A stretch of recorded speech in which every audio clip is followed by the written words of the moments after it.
అందరికీ నమస్కారం. Welcome to Bharathi media. Sankranti అనగానే సినిమాల పండగ. అన్ని సినిమాలు వస్తుంటాయి. కానీ చిన్న సినిమా పెద్ద సినిమానే అని చెప్పి సినిమాని వేరు చేసి ప్రేక్షకులకు దూరం చేసే ప్రయత్నం చేస్తున్నారు. దీని గురించి మనతో మాట్లాడటానికి ఉన్నారు నిర్మాత, డిస్ట్రిబ్యూటర్, ఎగ్జిబిటర్ నట్టి కుమార్ గారు. నట్టి కుమార్ గారితో మాట్లాడదాం, మరిన్ని విషయాలు తెలుసుకుందాం. నమస్కారం నట్టి కుమార్. నమస్కారం. సంక్రాంతి అనగానే సార్ సినిమాల పండగ, పెద్ద పండగ, అందరూ ఎంజాయ్ చేస్తూ ఉంటారు. బట్ సినిమాలని చిన్న సినిమా పెద్ద సినిమా అని డిఫరెన్షియేట్ చేయటం మీరు ఎలా చూస్తారండి? ఒకటండి, పెద్ద హీరో చిన్న హీరో అంతే తప్ప చిన్న సినిమా పెద్ద సినిమా ఉండదు. అంటే వాళ్ళు ఊహించుకుంటున్నారు. ఇప్పుడు గుంటూరు కారం పెద్ద హీరో సినిమా, హనుమాను చిన్న హీరో సినిమా, అవును, నా సామురంగా పెద్ద హీరో అంటే అవడానికి అవ్వదు, చిన్న హీరో కింద లెక్క. మీకు సైంధవ చిన్న హీరో కింద లెక్క. ఎందుకు చిన్న హీరో అని అంటే ఒకప్పుడు టాప్ మోస్ట్ హీరోస్, ఇప్పుడు టాప్ మోస్ట్ హీరోలో మహేష్ బాబు గారు, జూనియర్ ఎన్టీఆర్ గారు, రామ్ చరణ్ గారు, వాళ్ళు ఉన్నారు టాప్ లో. తర్వాత యుగం అంటే ఇప్పుడు తర్వాత కిందకి వచ్చేసారు, దాంట్లో ఒప్పుకోవాలి. అంతే తప్ప వాళ్ళు ఇప్పుడు వాళ్ళది 35 కోట్లు బడ్జెట్ అవ్వచ్చు, సైంధవ 30 కోట్లు బడ్జెట్ అవ్వచ్చు, 35 కోట్లు హనుమాన్ బడ్జెట్ అవ్వచ్చు. ఇది equal to 3 movies. Okay, top movie అంటే గుంటూరు కారం. అయితే నేనేమంటున్నానంటే సినిమాలు పండక్కి అన్ని సినిమాలు రావాలని కోరుకుంటారు. పండగకి అందరికీ ఆశ కలెక్షన్స్ వస్తాయనేది పండగకి ఒక సందడిలో రావాలని కోరుకుంటారు. ఓకే, దాంట్లో ఒక్కొక్క డిఫరెంట్ ఒక్కొక్కరికి ఉండొచ్చు. ఇప్పుడు ఈగలు రవితేజ గారు వెనక్కి వెళ్ళడానికి కారణం ఏంటంటే థియేటర్లు ఇబ్బంది ఉన్నాయని వెనక్కి వెళ్ళారు. అయితే వీళ్ళ దాంట్లో నేనేమంటున్నానంటే మీరు గుంటూరు కారంకి 100% 12th రిలీజ్. ఆ 12th రిలీజ్లో మీరు 80% 70% మీ థియేటర్ గుంటూరు కారంకి వేసి తెలంగాణలో మీరు 30% అయినా మీ థియేటర్లు ఇవ్వాలా వద్దా అంటే 2 సినిమాలు రిలీజ్ ఉన్నాయి. ఓకే, ఈ 2 సినిమాలు మొత్తం ఏం చేస్తారంటే 400 థియేటర్లు ఉన్నాయనుకోండి ఉదాహరణకి. ఈ 400 థియేటర్లు మీరు గుంటూరు కారం వేసేస్తే తగ్గిమాలు ఏమవ్వాలి? 4 థియేటర్లు సిటీలో వచ్చాయి. 4 థియేటర్లో ఏంటో తెలుసా? విమల్ థియేటర్ అనేది హిందీ సినిమాలు వేస్తారు. హనుమాన్ సినిమాకి కుమార్ థియేటర్ హిందీ సినిమాలు వేస్తారు. సప్తగిరి అనేది ఎప్పుడు రిలీజ్ సినిమాలు వేయరు వాళ్ళు, అదొక థియేటర్ ఇచ్చారు. 3 థియేటర్స్. అంజలి అనే థియేటర్ లెక్కలో కూడా ఉండదు, 4 థియేటర్లు ఇచ్చారు. అంటే ఎప్పుడు కూడా హిందీ సినిమా ప్రోడక్ట్. ఇది సప్తగిరి ఎవరు ఖాళీగానే ఉంటాయి. ఇప్పుడు పిండం అనే సినిమా 4 వారాలు ఆడుతున్నారు వాళ్ళు. అంజలి అనే సినిమా ఎప్పుడు వేస్తారు ఎప్పుడు లేదు. ఆల్రెడీ మనకి అక్కడ టాప్ థియేటర్స్ ఉన్నాయి, వేరే టోవలి అని తక్కువ థియేటర్స్ అంటే చెప్తున్నాను. అంటే సిటీలో 1 థియేటర్ కూడా అనుమానికి లేదు. అంటే 100 to 100% గుంటూరు కారం వేశారు. కరెక్టా? కరెక్ట్ అంటే దాన్ని ఆన్సర్ అంటారు. అంటే ఎందుకు నేను అడిగానంటే దిల్ రాజు గారు అక్కడ సీట్లో అధ్యక్షుడు, ఇక్కడ సీట్లో డిస్ట్రిబ్యూటరు, అక్కడ సీట్లో ప్రొడ్యూసరు, అక్కడ సీట్లో ఎగ్జిబ్యూటర్. ఓకే, అంటే మీరు 4 చేస్తున్నారు. మీకు ఈ 3 మీ సొంతం, కానీ ఆ సీట్ అందరిది కదా. అంతే. ఏసియన్ సునీల్ గారు ఎగ్జిబ్యూటర్, డిస్ట్రిబ్యూటర్ అంటే ప్రొడ్యూసర్, కానీ తెలంగాణ ఫిలిం ఛాంబర్ అధ్యక్షుడు ఆ సీటు. అంటే ఆ సీట్లో మీరు కూర్చునేటప్పుడు మీ ఇద్దరు తెలంగాణ తెలుగు ఫిలిం ఛాంబర్ ఇద్దరు న్యాయం చేయాల్సిన బాధ్యత ఉందా లేదా? మీరు వన్ సైడ్ చేస్తే ఆ పదవికి మీరు విని తెచ్చినట్టు ఎలాగవుతుంది?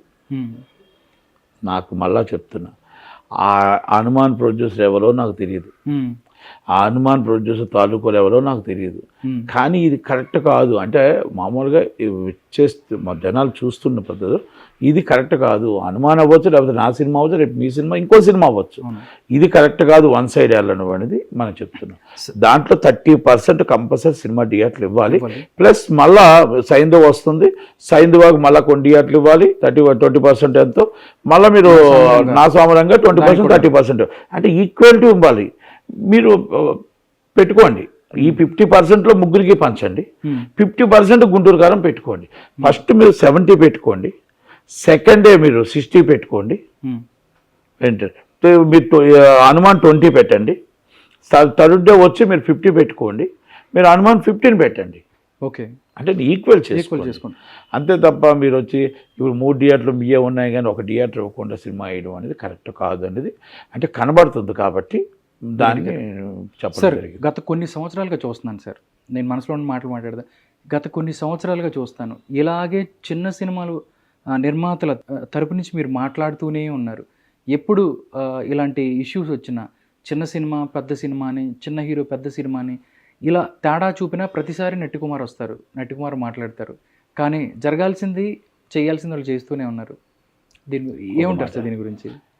ఇప్పుడు బలవంతుడు, పేదవాడు హ్మ్. మీరే చెప్పారు. ఎప్పుడు మీరు మాట్లాడుతుంటారని. అవును. మాట్లాడుతుంటే ఆ గొంతుకు మీరు మాట్లాడుతుంటే ఎక్కడో ఎప్పుడో ఒకప్పుడు కొంతలో కొంత న్యాయం జరుగుతుంది. కొంతలో కొంత. నేను అంతా న్యాయం జరుగుతుందని నేను చెప్పను. అందరికీ న్యాయం జరుగుతుందని నేను చెప్పను. లేకపోతే నేను నా వాయిస్ వచ్చేస్తే అవతల కాసి భయపడిపోయి ఇచ్చేస్తానని నేను చెప్పను. ఎందుకంటే బలి తెగించిన వాళ్ళకి మనం ఎన్ని మాట్లాడినా వాళ్ళకి సిగ్గు ఉండదంట. అంత మాట ఎందుకు అనాల్సి వచ్చిందంటే, బలి తెగించిన వాళ్ళకి ఎన్ని మాట్లాడినా సిగ్గు ఎందుకు ఉండదని అన్నామంటే, is the rules and regulations and పద్ధతి. సినిమా అనేది ఆ పద్ధతి ప్రకారం నడాలి. ఆ పద్ధతి నడలేనప్పుడు ఇలాగే మాట్లాడాల్సి వస్తుంది. ఓకే. మీరే చెప్పారు, నా మాటల్లో తప్పు ఉందనుకోండి, మీరు నా దగ్గరికి మళ్ళా రారు. నా మాటల్లో న్యాయం లేదనుకోండి, ఏ ఛానల్లో నా కోసం డిస్కస్ చేయరు. నా మాటలో న్యాయం లేదనుకోండి, నిన్న మొత్తం ప్రెస్ మీట్ పెడితే అంతమంది రారు, అంత లైవ్ లేరు, చేయరు. ఎందుకంటే అక్కడ నట్టుకుమార్ వాయిస్ కాదు. ఒక నిర్మాతకి అన్యాయం జరుగుతుంది, ఒక నిర్మాతకి లాభం జరుగుతుంది. ఒక పెద్ద సినిమాకి లాభం జరిగి ఒక చిన్న సినిమా నిర్మాతకి నష్టం జరుగుతుంది. ఆ నష్టాన్ని మనం మాటలతో కొంతలో కొంతైనా కవర్ చేయగలమేమో, పూర్తిగా కవర్ చేయలేకపోవచ్చు. ఓకే. అంటే నా వాయిస్ కూడా ఆగిపోయింది అనుకోండి, ఇంకెవరు ఉంటారు వాయిస్? అంటే అధికార పక్షం, ప్రతిపక్షం అంటారే, ప్రతిపక్షం వాయిస్ ఈజ్ వెరీ వాల్యుబుల్. ప్రతిపక్ష వెరీ వాల్యుబుల్. అంటే అక్కడ దిల్ రాజు గారు కావాలనో, లేకపోతే సునీల్ గారు కావాలనో, ఎవరు కావాలని చేస్తుంటారు. అక్కడ కొన్ని సందర్భాల్లో జరుగుతున్న సమయంలో మనం గుర్తు చేస్తూ ఉండాలి. మీరు తప్పు చేస్తున్నారు, ఈ తప్పు జరుగుతుంది అనేది మనం గుర్తు చెయ్యాలి. ఆ గుర్తు చేసే పరిస్థితుల్లో క్రమంలో కొన్ని తప్పని పరిస్థితులు, ఓకే, నేను అడుగుతూనే ఉంటాను, నేను ఉన్నంత వరకు లేవనెత్తుతూనే ఉంటాను. ఎందుకంటే మీ దగ్గరే కాదు, నేను ఛాంబర్లో లేవనెత్తాను, కౌన్సిల్లో లేవనెత్తాను, జాయింట్ సెక్రటరీగా కౌన్సిల్లో ఉన్నా, ఛాంబర్లో ఉన్నా, నా వాయిస్ నేను వినిపిస్తూనే ఉంటా. చిన్న సినిమా బతకాలి, మిడిల్ సినిమా బతకాలి, పెద్ద సినిమా బతకాలి. నేను పెద్ద సినిమాకు వ్యతిరేకిని కాను. ఓకే. చిన్న సినిమాకి నేనేమి సపోర్టర్ని. అంటే చిన్న సినిమా, పెద్ద సినిమా, మిడిల్ సినిమా ముగ్గురు ఉంటేనే సినిమా ఫీల్డ్. ఓకే. కార్మికుడు చిన్న సినిమాని, కార్మికుని చిన్న సినిమా బతికిస్తుంది. పెద్ద సినిమా అనేది మొత్తం టోటల్గా వస్తే జనాలకు ఆకర్షణ, అంతే. ఇప్పుడు పెద్ద హీరో వస్తే జనాలు ఆకర్షణ అంటారు కదా, చిన్న సినిమాలు హిట్ అవుతుంది. ఇప్పుడు చిన్న సినిమాలు థియేటర్ నడిపిస్తూ చిన్న సినిమాలు ఈరోజు హిట్ అవుతుంది. రేపు పండగ సినిమా ఉంది, ఏ సినిమా హిట్ అవుతుందో మీరు ఎలా చెప్పగలుగుతారు? ఏది చిన్నది, ఏది పెద్దది? ఆఫ్టర్ 14th పెద్ద సినిమా ఏదని చెప్పగలం. ఓకే.